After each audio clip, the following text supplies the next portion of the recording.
2021년 새해 들어서 낮에 속한 자의 삶, 어떤 의미가 있는지, 낮에 속한 자가 누가 낮에 속한 자이고, 낮에 속했다면은 낮에 속한 자로서 어떻게 살아야 되느냐 부분을 우리가 계속 살펴보고 있습니다.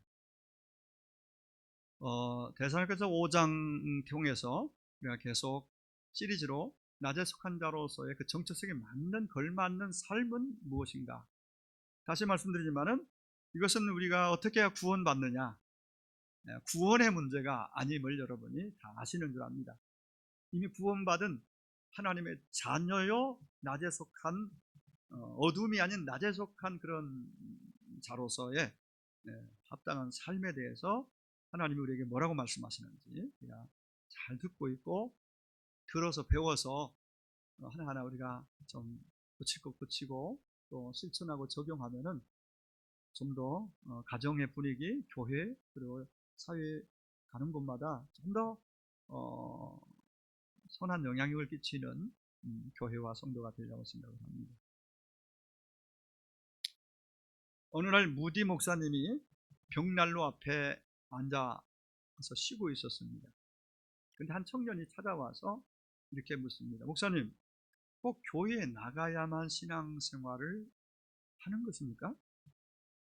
개인적으로 성경 공부도 하고 기도도 하면 되지 않습니까? 무디 목사님은 아무 대답 없이 어느 행동을 보여줬습니다.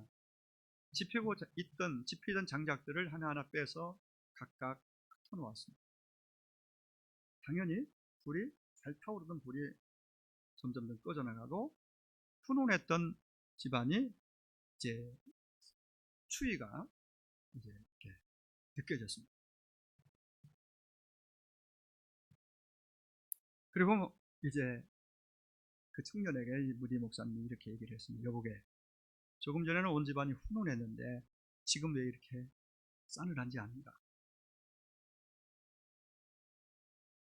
이 청년이 당연히 목사님, 그건 당연히 목사님이 장작을 하나하나 다 이렇게 흩어놓으니까 불이 꺼졌기 때문이 아닙니까? 그러자 무디 목사님은 이 젊은이에게, 청년에게 이렇게 대답했습니다. 교회도 그리스도인들이 모여야 하나님의 능력이 임하고 성령의 불이 타오르는 것이라네. 모여 서로 대화하고 삶을 나누어야 사랑의 불이 훈훈하게 일어나는 것이라네. 자, 이 짤막한 이 예화가 교회의 정체성에 대해서 우리가 지금 말씀을 듣고 배우는 가운데 어떠한 메시지를 던져준다고 봐요. 오늘 저와 여러분 모든 믿는 자, 소위 하나님의 자녀된 자들을 일컬어서 오늘 사일전 데살로니가전서 5장 8절에서 낮에 속했다라는 얘기를 해요. 그 앞절 5절에서는 빛의 아들이라, 낮의 아들이라, 8절에서는 낮에 속한 자라는 얘기를 합니다. 낮에 속했다. 그러니까 낮에 속한 하나님의 자녀는 정신 차리고 인생을 헛되이 살지 말고 정신 차리고 믿음과 사랑의 호심경을 붙이고 그리고 소망의 투구를 쓰고 살아야 한다. 8절에 11절에 가서는 쉬운 성경으로 지금처럼 서로 위로하고 격려하고 서로에게 힘이 되어 살아야 한다, 이 얘기를 하고 있습니다.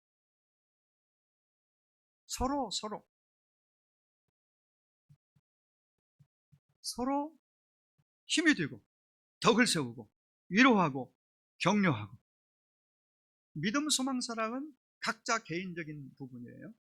그 다음에는 서로에게 어떻게 대하고 어떤 공동체를 만들어 가야 되느냐를 분명한 목소리로 우리에게 들려주고 있습니다. 여러분, 이제 2월이 시작되고 벌써 이제 오늘 7일이잖아요. 첫 주일을 맞이했는데 뭐 명절 지나고 나면 또 한 달이 언제 지나갑니다. 한 달, 1월 한 달 언제 갔는지 갔고 또 2월 가고 금방금방 한 달 1년이 지나갈 것입니다. 어떻게 살고 계십니까?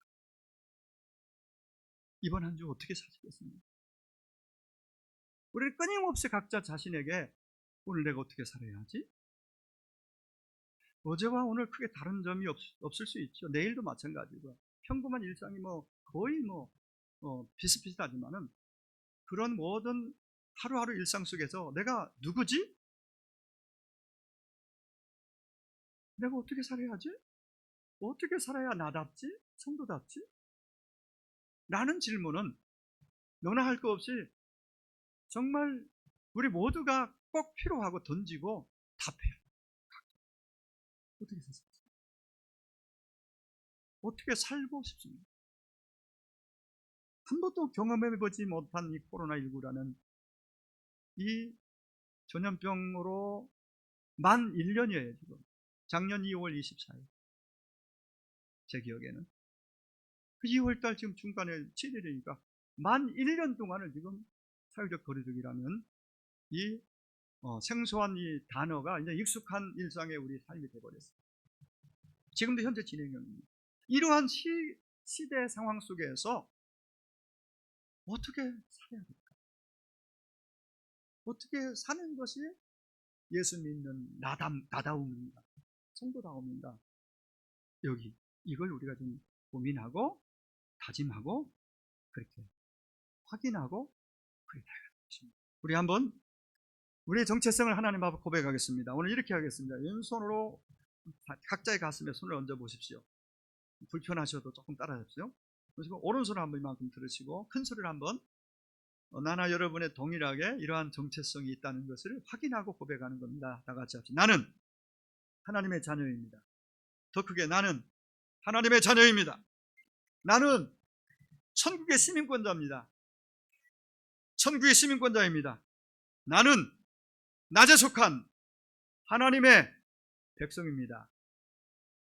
자, 그렇다면 한 번 더 우리 고백합니다. 손 내리지 마시고 그러므로 우리는 어떻게 살아야 되냐? 다 같이 나는 하나님의 자녀답게 천국 시민답게 낮에 속한 하나님의 백성답게 그렇게 살겠습니다.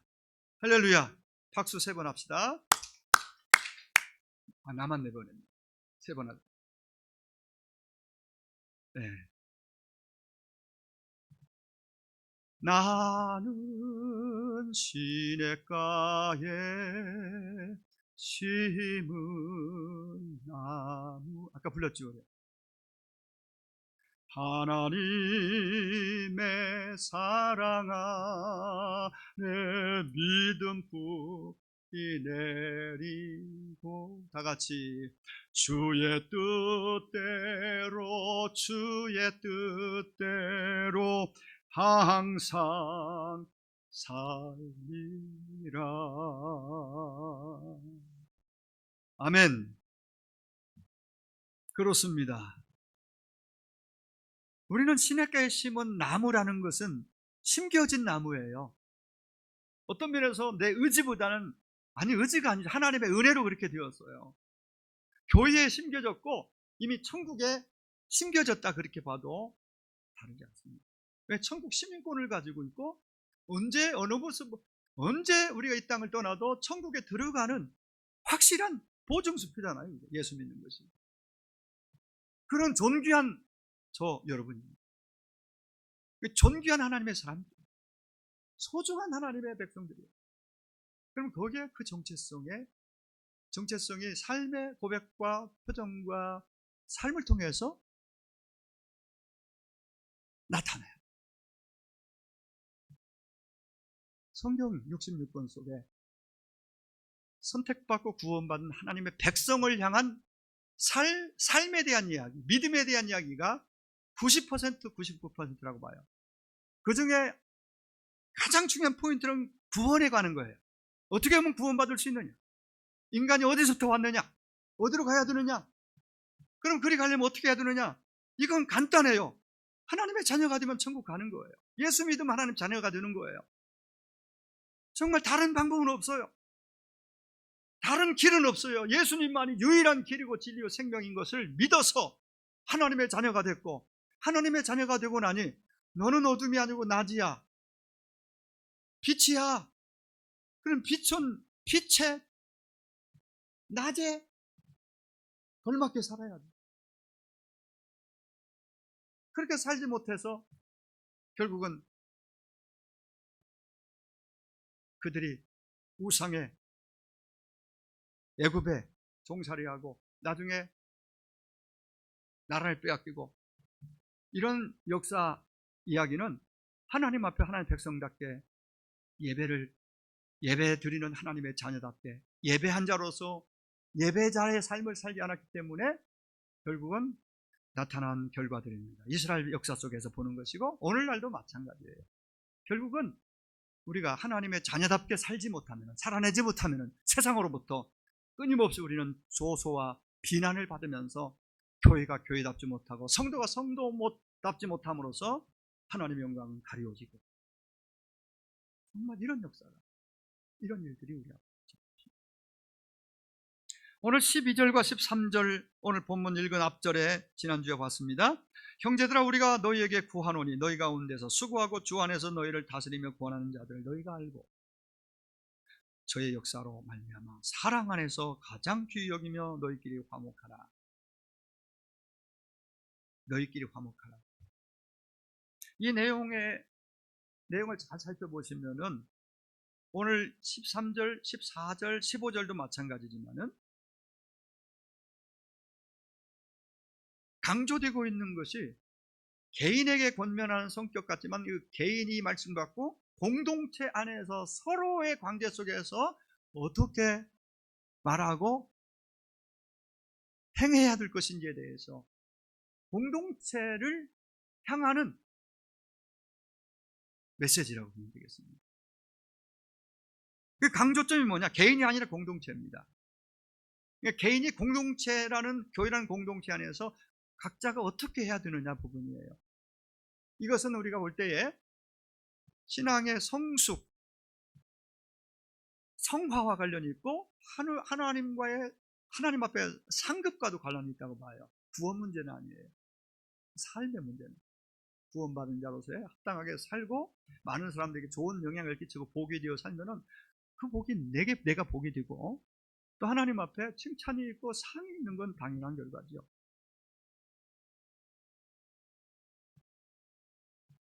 우리 기독교의 특징, 존재 양태는 공동체성입니다. 언제나 공동체입니다. 가장 우리가 조심해야 될 게 개인주의, 이기주의. 이것이 교회 안에 들어와서 개인주의가 또 이기주의가 팽배해지면 교회는 무너집니다. 교회는 건강성을 상실하고 결국은 차가운 교회가 돼요. 개인주의, 이기주의. 이런 사람들이 와서 옆에 있는 누군가에게 서로에게 배려하고 섬기면서 이게 교회가 지어져 가고 세워져 가는 거거든요. 물론 예수가 마음에 없는 자는 듣고 들으면서 예수 확신을 가지고 구원받고 구원받은 자로서 이제는 교회라는 공동체 안에서, 더 나아가서 교회 밖에 나가서 어떻게 정체성에 합당하게 하나님의 자녀다운 그런 인생을 사는가, 그런 삶을 살아가는가. 잘난 사람끼리, 똑똑한 사람끼리, 어떤 특별한 전문성을 가진 사람들끼리 존재하는 게 아닙니다. 교회라는 공동체. 다양한 사람들이 함께 모여. 그래서 기독교 교회는 서로 같이 함께 더불어 투게더, 이게 정서고 정신입니다. 나만 하면은 안 돼. 나와 너, 우리라는 이 더불어 함께 연합, 이런 게 기독교의 생명력이라고 말해요. 잘난 사람, 못난 사람, 지혜로운 사람, 좀 어리석은 사람, 서로 잘 맞는 사람, 코드가 그렇지 않은 사람, 다양한 사람들의 함께 모여서 구성되어 있는 게 교회라는 특수한 공동체입니다. 이런 다양한 이런 사람들이 모여 있는 그들을 향해서, 우리를 향해서 사랑 안에서 귀중히 여겨라. 사랑 안에서 서로 귀중히 여겨라. 너희끼리 서로 화목하라. 너무나 중요한 메시지죠. 여러분, 분열을 일으키고 편과 파당을 만드는 것은 낮에 속한 자의 모습이 아니에요. 이건 딱 들을 때로 보면 분열을 일으키고 파당을 일으키고 막 이것은 어두운 일이죠. 어둠에 속한 일이에요. 그러면 낮에 속한 자가 이렇게 하거나 이렇게 따르는 것은 너무 안 어울린다는 얘기잖아요. 기독교의 가장 큰 특징 중에 특징이 화평입니다. 평화, 화목, 화해 이런 단어들은 많이 듣지만은 그때그때 감정에 따라서 참 이건 무시되는 경우입니다. 내 기분과 감정에 따라, 스타일에 따라서. 그건 아니에요. 이것은 정말 항상 주님이 내 안에 오셔서 공동체 안에 이루기를 원해요. 가정도 마찬가지예요. 가정의 평화가 깨지고 화평이 깨지면 그 가정이 얼마나 정말 힘든 안식처가 아니라 힘든 곳이잖아요. 지내기. 교회도 마찬가지예요. 천국은 최고의 화평과 평화의 상. 이게 이제 이 땅에서 교회가 그런 모습으로 만들어가고 세워져 가는 겁니다. 안 믿는 자는 와서 예수 믿고 알고 구원받는. 그리고 그 다음에는 구원받았으면 이렇게 하늘나라 천국을 여기서 서로 경험하고 공유하고 세상으로 그것이 흘러가서 교회는 정말 천국 같아. 교회는 정말 좋은 것이야. 더 나아가서 정말 천국이 저 사람들 있는 것 같아.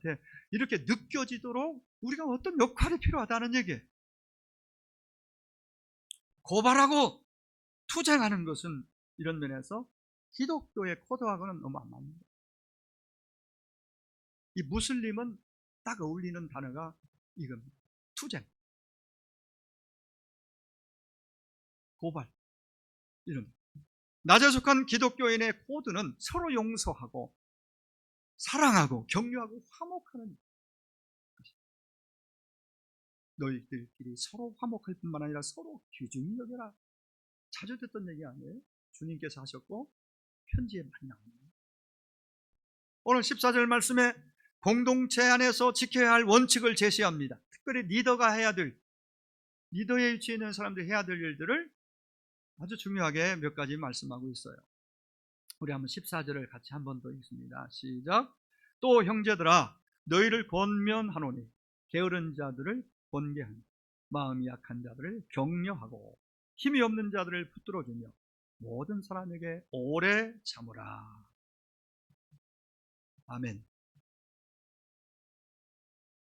자, 교회는 개인주의가 제일 경계해야 될 거예요. 이기주의 개인주의. 아까 얘기했죠?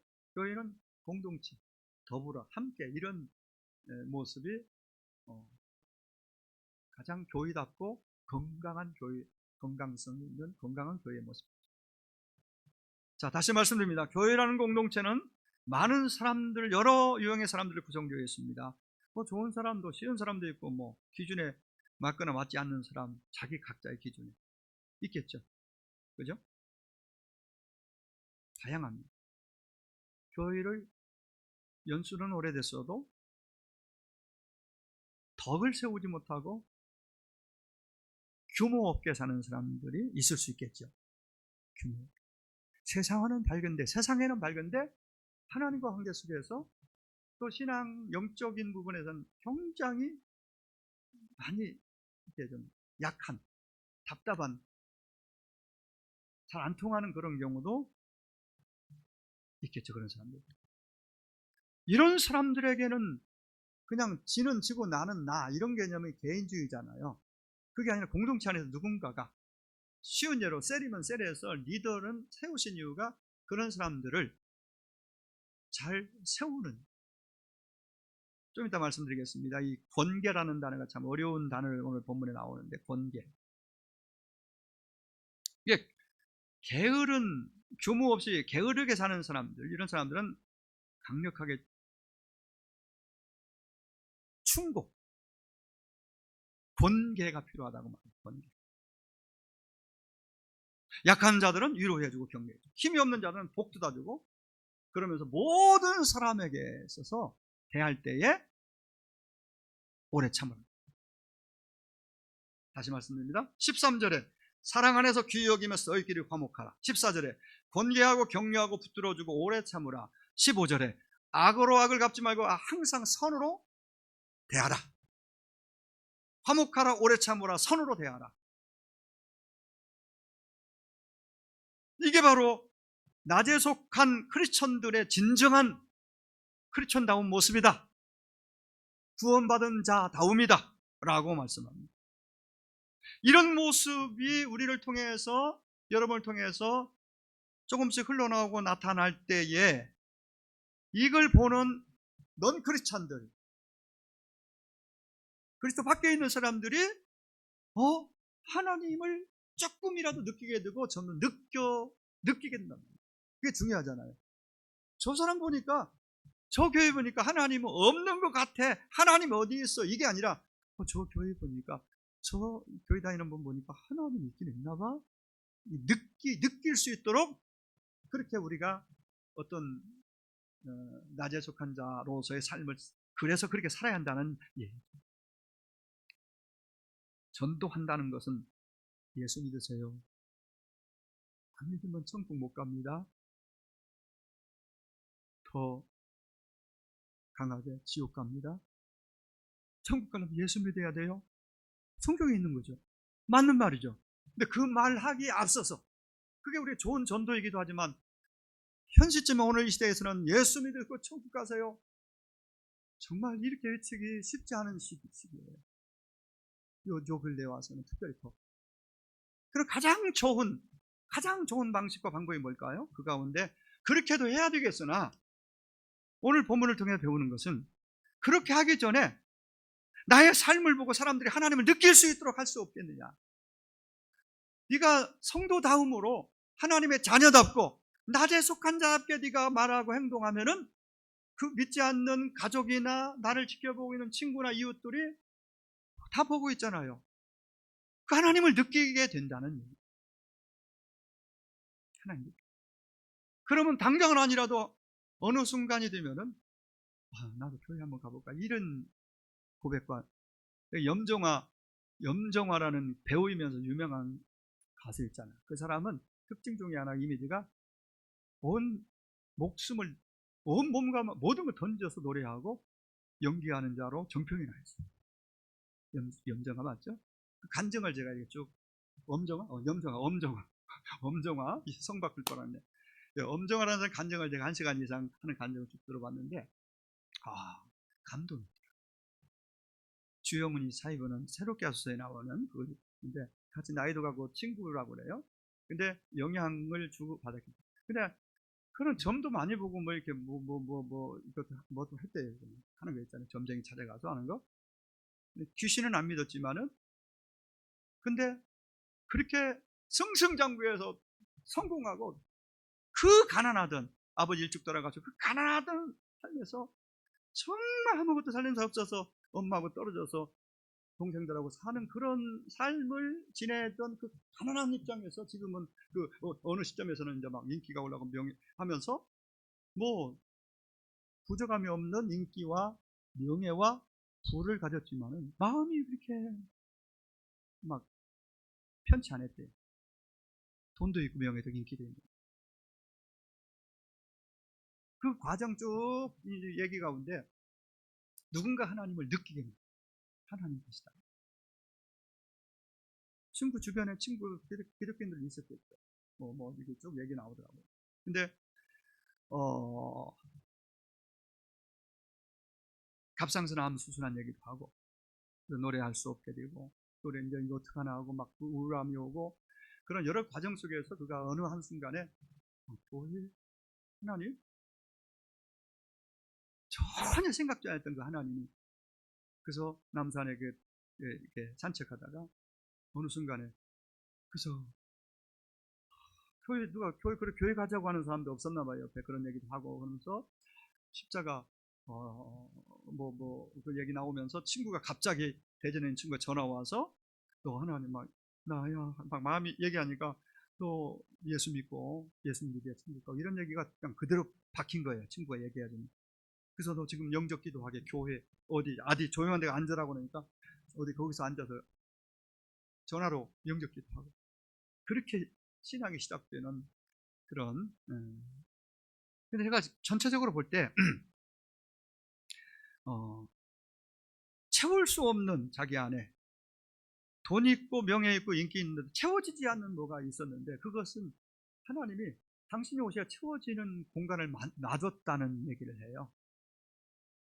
하나님이 그 영적 기도하고 그 후에도 뭐 여러 개 있었지만 점점점 믿음이 이제 말씀을 배우면서 이렇게 딱 세워지고 나서 이제 그게 다, 그래서 그렇게 지금 기쁘게 늘 밝게 행복하다는 그러한 예수님을 만나고 예수 믿고 나서 그 간증 고백과 간증을 쭉 하는 걸 들어봤는데, 저는 그런 생각을 했어요. 하나님 믿으세요.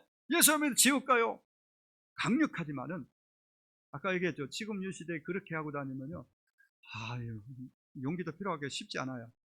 그래서 시간이 걸려도 우리가 하나님의 자녀답게 낮에 속한 자답게 오늘 주신 오늘 말씀처럼 그렇게 우리가 더딘 것 같지만 그렇게 살아갈 때에 하나님을 저들이 누군가 보고 있고 느낀다는 거예요.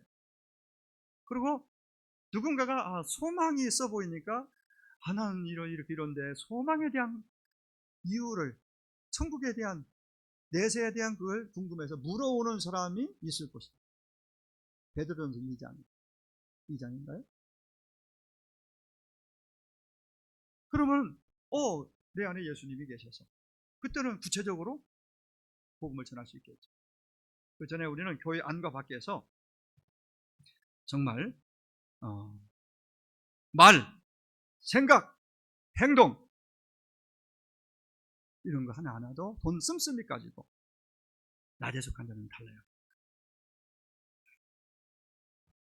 오늘 본문을 통해서 그리스도의 몸을, 교회를 세우는 원리를 우리에게 제시해 줍니다. 하나님의 자녀요, 낮에 속한 자로서 교회 안과 밖에서, 교회 안에서 세워진 교회가 밖에 가서 가정과 일터와 모든 곳에 가서 어떻게 교회답게, 낮에 속한 자답게 그렇게 하느냐에 따라서 많은 사람들이 하나님을, 천국을 느낄 수 있고, 그게 가장 강력한 효율적인 전도다라고 말씀드리겠습니다.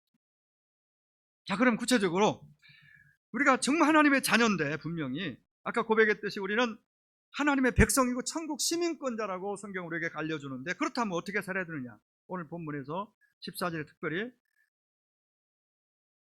14절 내용은 한마디로 말하면은 연약한 자들을 붙들어주는 자가 되라, 그렇게 말씀합니다. 연약한 자, 게으른 자, 마음이 약한 자, 힘이 없는 자, 한마디로 연약한 성도, 연약한 자들이 교회 안에서 우리가 그들을 어떻게 케어하고 어떻게 서로 관계를 결정하고 대해야 될 것인가. 구체적으로 게으른 자들을 얘기해야 돼요. 첫 번째, 게으른 자들은 권계하라고 했어요. 권계. 개역 성경, 이전 성경 규모 없는 자, 흠정역 성경에 보면 제멋대로 하는 자라고 그랬어요. 쉬운 성경으로 읽으니까 현대인의 성경으로는 제멋대로 사는 사람, 교회 다녔고 제멋대로 사는 사람, 이런 사람을 그냥 무관심하고 놔두면은 제멋대로 살다가 예수 잊어버리고 다시 세상으로 갈 수 있으니까, 그런 사람을 우리가 어떻게, 믿는 자로서 어떻게 해야, 리더로서 어떻게 그들을, 셀 안에, 교회 안에 그런 분들이 있을 때 어떻게 해야 되느냐는 부분이에요. 자, 여기 규모 없는 자로, 개역 성경에는 규모 없는 자는 어원적으로 좀 살펴보면은 대열에서 떠난 병사라는 뜻이 있어요. 대열에서 떠났다. 병사들이, 군인들이 이게 행군을 하잖아요. 더블백, 뒤에 무거운 백을 메고 행군하는데 막 수십 킬로씩 막 낮밤 걷습니다. 훈련할 때는. 가다 보면은 어떤 사람 주저앉고 점점 쳐져가지고 그 대열에서 이탈되는 경우를 이끌어서 규모 없는 자, 대열에서 떠난 자. 그런 경우는, 그런 사람은 체질적으로 약할 수도 있지만 훈련받을 때 제대로 훈련받지 않은 경우에 이런 결과가 올 수 있고, 몸이 또 약해서 그럴 수도 있지만, 그런 경우를 생각해 보시죠. 그래서 게으르고 의지가 약한 자들, 이런 사람은 권고하고 충고하라. 그게 그를 세우는 것을 살려주는 것입니다. 이 권계라는 말을 좀 한번 단어를 찾아보니까 잘못하지 않도록 타일러 주의시키는 것. 그리고 신약 성경의 원문인 헬라 단어에는 누데테이테라는 말인데, 이 말은 엄하게 경고한다 이런 뜻이에요. 번개. 게으른 자는 엄하게 경고를 드려요. 타이르고 깨우쳐져야 그가 제대로 믿음이 세워지고, 한 예를 들면은 우리 리더들이, 또 저 입장에서는 목회자로서 아무래도 리더, 직분자들을 향해서 좀 더 강하게 어필을 하고, 또 어떤 셀에서 어떻게 저들을 섬기고 이끌어주고 중간 역할을 해야 될 때에 대해서 어떤 메시지를 주잖아요. 그때 여러분들이 그 메시지를 바르게 받는 그런 자세가 필요합니다. 목사님 왜 이렇게 말씀하십니까? 내 사정도 모르고, 물론 사정이 있을 수 있지만은 한 개인이 아닌 공동체에 가는 데 있어서는 개인에게 다 맞출 수는 없어요. 전체적으로 얘기할 때 그 말을 듣고 잘 지혜롭게 전달하고 적용을 하고 전달을 해야 돼요. 예를 들어 리더나 직분자들에게 장로님, 권사님, 우리 셀 리더님, 성경 일독은 해야 되죠. 꼭 하세요.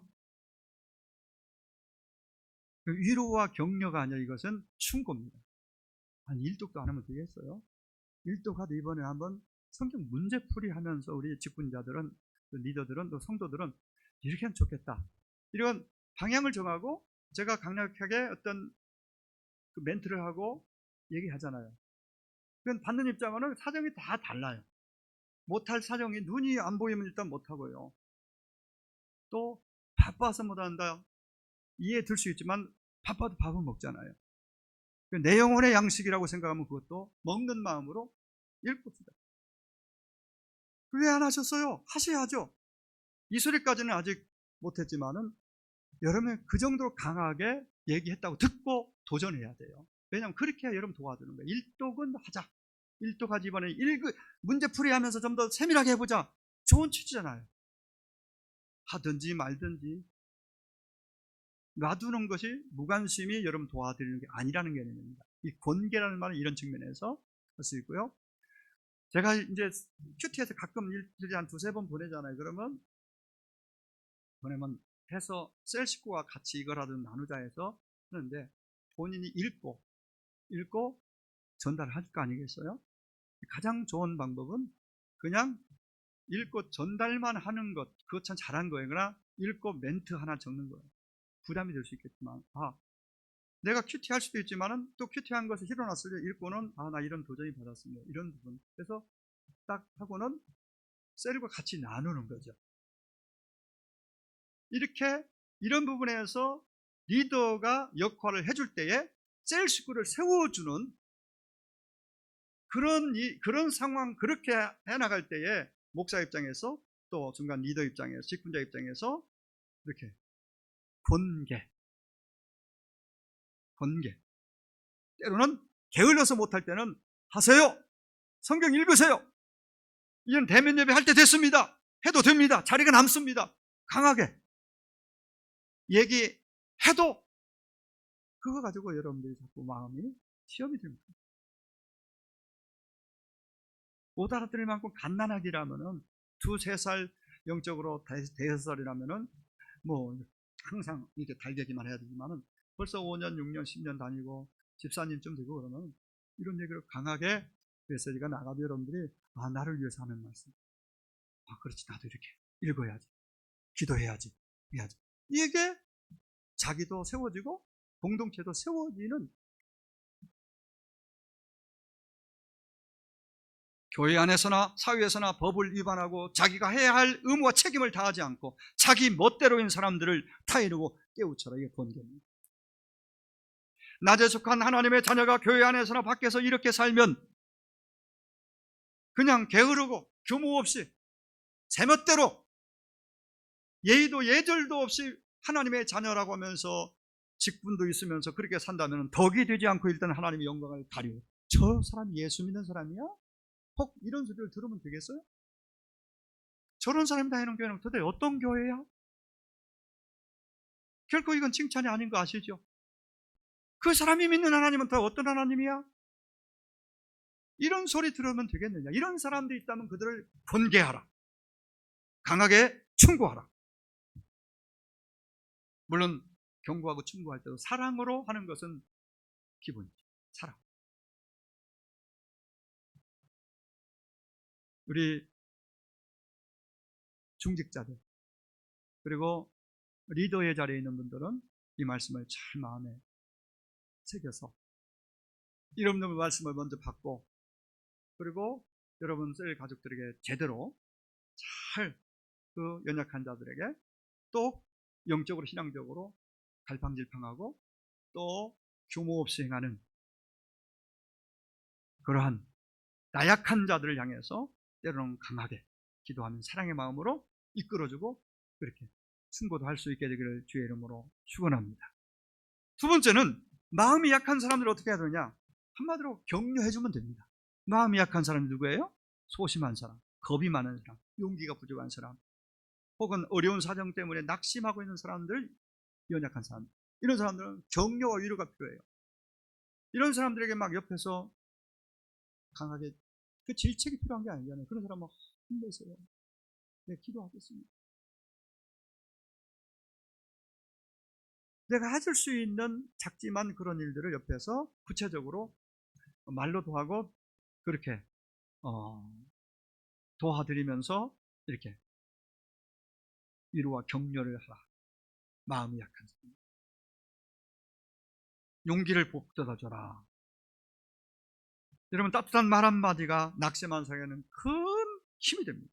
생명을 살리는 말이 되기도 합니다. 조영은 칼럼에 나왔던 그런 내용인데요. 실제로 있었던 겁니다. 어느 검사에게. 검사가 초년병 시절 선거사범을 구속하게 됩니다. 큰 죄는 아니었으나 선거 초반이라서 그러면 선거를 앞두고 있는데 일벌백계를 위해서 구속시킬 수밖에 없었답니다. 결국 구속을 했는데 어느 날 서울 동대문에서 리어카로 행상을 하는 피의자의 남동생과 허름한 형색의 노모가 함께 담당 검사를 만나러 왔어요. 부탁하러 왔든지 하여튼 상황을 들으러 왔겠죠. 아들이 구속됐다고 하니까 놀라서 막 달려온 겁니다. 겁이 나가지고. 이때 이 검사가 두 사람을 바깥 조사실에 보통은 만나서 들어보고 얘기하는데 거기서 하지 않고 노모하고 이제 남동생을 이렇게 안내해서 소파가 되어 있는 편안한 분위기로 조용한 검사실로 안내를 했답니다. 밖에서는 너무 막 그런 분위기가 느껴지죠? 어떤 분위기 조사실. 네. 그래서 이 검사가 아무래도 막 굉장히 두려워하고 있는 그 노모와 그 동생에게 이렇게 말을 했다고 합니다. 큰 죄는 아니니까 너무 걱정하지 마세요. 얼마 안 있다가 나가게 될 것입니다. 한숨을 시켰더니 그리고 한숨을 쉬고 나온다니 큰 그게 아니라니까 그리고 갔답니다. 근데 그 다음 날 남동생이 다시 온 거예요. 와서 이렇게 고백을 하더랍니다. 검사님, 사실은 어제 제 어머님이 여기 올 때 청산가리를 품고 왔습니다. 여차하면 여기서 입에 털어놓고 죽으려고 자살하려고 했습니다. 그런데 검사님의 따뜻한 위로의 말을 듣고 그냥 안심하고 들어갔습니다. 정말 고맙습니다. 이게 위로와 격려 한마디가 그 인생을 살린다. 희망을 줬고 그 위로가. 여러분 신앙생활을 오래 한 사람들도 낙심할 수 있습니다. 중직자라도 낙심할 수 있고 그냥 주저앉을 수 있잖아요. 목사도 장로도 공사도.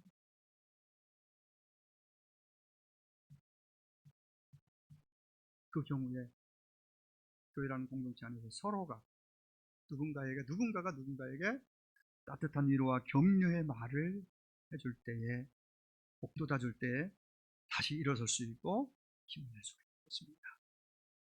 그래서 이런 사람들, 마음이 약한 사람들에게는 무엇보다도 격려와 위로가 가장 중요합니다. 그래서 그 얘기를 오늘 낮에 속한 하나님의 자녀, 특별히 리더급에 있는 사람들, 지도자급에 있는 사람들에게 이 얘기를 들려주고, 그리고 세 번째는 힘이 없는 사람들이 있습니다. 힘이 없는 사람들은 병들고 쇠약해서 막 이게 약한 사람들, 힘이 없는 사람들, 그래서 쓰러져 있는 그런 경우도 있고, 특별히 여기 힘 없는 자는 믿음이 약한 자들을 의미하기도 합니다. 이런 사람들은 강한 믿음을 가질 수 있도록 이렇게 옆에서 구체적으로 도와주라고 합니다. 비난하기보다 저 사람은 직분이 있고 오래 다닌 사람이 뭐 저래, 이런저런 막 얘기를 하면서 오히려 비난하고 비판하는 것은 오히려 그를 더 정말 일어나지 못하도록 하는 무서운 말이 되겠죠. 그래서 저 사람이 저는 약한 부분이 있구나. 그래서 내가 도와줘야지. 누군가 그렇게 손을 내밀고 말과 행동으로 이렇게 다가갈 때에 그들은 다시 힘있게 일어날 수 있다는 얘기를 하고 있습니다. 공동체 안에서, 물론 가정에서도 동일하게 적용할 수 있다고 봅니다. 연약한 자들을 붙들어주라. 그리고 큰 두 번째로 모든 사람에게 대해서 낮에 속한 자들이요 오래 참으십시오. 14절입니다. 모든 사람을 대하여 오래 참으라. 모든 사람이라는 것에 여러분 주목하십시오. 모든 사람, 나와 좋은 관계를 맺었던 좋은 편한 관계에 있는 사람만이 아니라 그렇지 않은 모든 사람에 대해서 오래 참으라. 주님이 우리에 대해서 오래 참으심 같이 주님을 본받아 오래 참으라. 낮에 속한 주의 백성, 오늘 우리에게 말씀. 이 톨스토이의 일화가 있습니다. 톨스토이라는 사람이 이런 말을 했습니다. 누구를 비판하고자 할 때는 정면으로 비판하지 말라. 그것은 남에게 창피를 주는 일이다. 비판하는 사람은 비판하는 사람 앞에 자기의 낮아짐을 인정해야 하는데 그것은 사람의 마음을 더 없이 아프게 한다. 그런 거로 정면으로 비판하는 일은 좋지 않다. 또 안 보는 데서 뒤에서 비판하는 것은 더 나쁘다. 이것은 불성실한 일이다. 그래, 이 말을 듣고 있는 어떤 누군가가 이렇게 질문했습니다. 그러면 어떻게 하면 좋습니까? 어떻게 하면 좋습니까? 그때 톨스토이가 이렇게 말을 했다고 합니다. 모른 척해라. 더 중요한 것은 아예 보지 않는 것이다.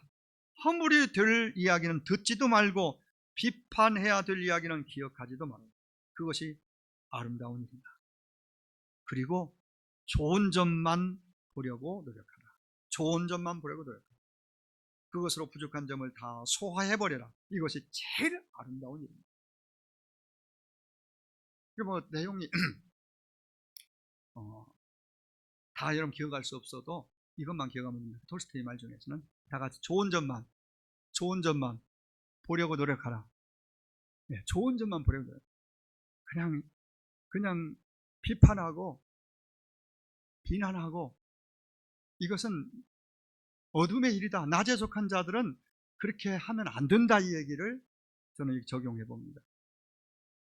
동일한 얘기를 5장 21절에서 말합니다. 뭐예요? 범사에 헤아려 좋은 것을 취하라.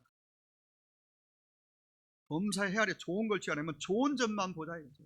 가정에서 남편, 아내, 남편, 부모, 자식, 친구, 좋은 점.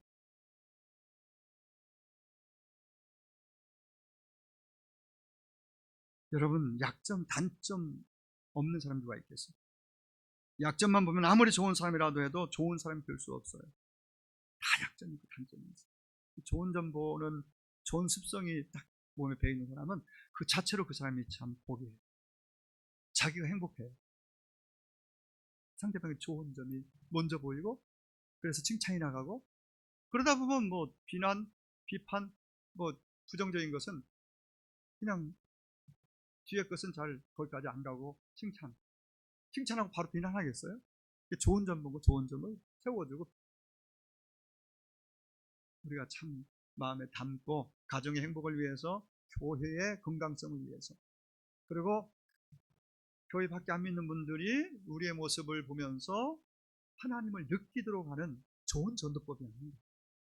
이렇게 생각합니다.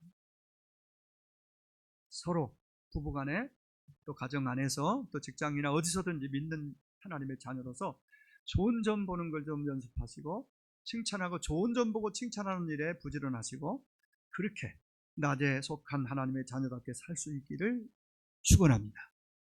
마지막으로 하나 더 있습니다. 자, 모든 사람에 대해 오래 참으라고 했잖아요. 그 다음에 마지막은 악을 악으로 갚지 말아라. 낮에 속한 자들이요. 그럼 어떻게? 항상 선을 쫓으라. 모든 사람에 대해 오래 참으라더니 항상 선을 쫓으라. 그 다음 절에 가면 뭐 항상 기뻐하라 쉬지 말고 기도합니다. 이거 엄청난 이 말씀이 또 그 다음 나오죠. 15, 16, 17, 18절에 항상 선을 쫓으라. 이 말씀. 현대인들의 특징 가운데 하나, 우리나라 우리의 모습을 얘기하는 우리나라 정서가 그렇잖아요. 문화가 빨리빨리 조급성, 급해. 디모데후서에 보면은 말세 마지막 때에 사람들이 굉장히 사납고 조급해지고 사랑도 식어지고 자기밖에 모르고 돈밖에 모르고 뭐 막 이런 얘기 쭉 나와요. 그 중에 하나가 조급성이에요. 조급성. 옛날에도 그랬겠지만 특별히 얼마나 참지 못하는 시대에 조금만 감정 거스리고 그러면 조금만 지체하고 생각하고 가면 될 텐데 그냥 바로 반응이 아주 상한 감정에서 나오는 그게 무섭게 나옵니다. 나에게 피해를 준 만큼 똑같이 피해를 주어야, 아니 더 해줘야 직성이 풀리는 그런 죄성물이 아니죠. 엊그제 지난주에 뉴스에 여러분 나오는 형 뭐 1년 받았잖아요. 그 내막은 잘 모르지만 아무튼 우리가 이 기독교의 성경적 정서에서 볼 때에 억울하고 내 자녀를 지가 좀 힘있다고 괴롭히고 힘들게 했어요. 그러면 얘는 막 그러면 되냐? 안 된다. 그러면 그러지 말라 그러면 얘하고 잘못했으나 하면은 뭐 끝났겠지만은 그렇게 법원금은 듣지 않은 것 같아요. 그리고 자전거 타고 가니까 차로 가서 이렇게 딱 위험하잖아요. 그런 모습이 다 봤잖아요. 이게 이제 막 참지 못하고 제가 볼 땐 크리스찬은 아니라고 생각을 해요. 뭐 믿는 사람들도 그런 경우가 많이 있지만은 그러면 심지어 악을 악으로 갚지 말아라. 보복하면은 반이 보복이 옵니다. 이건 무슬림에서 하는 방식이에요. 보복. 모세오경에는 구약에는 그런 개념으로 그런 내용으로 이는 이로 눈은 눈으로 이런 대목이 있지만은 그것이 오해한 거예요.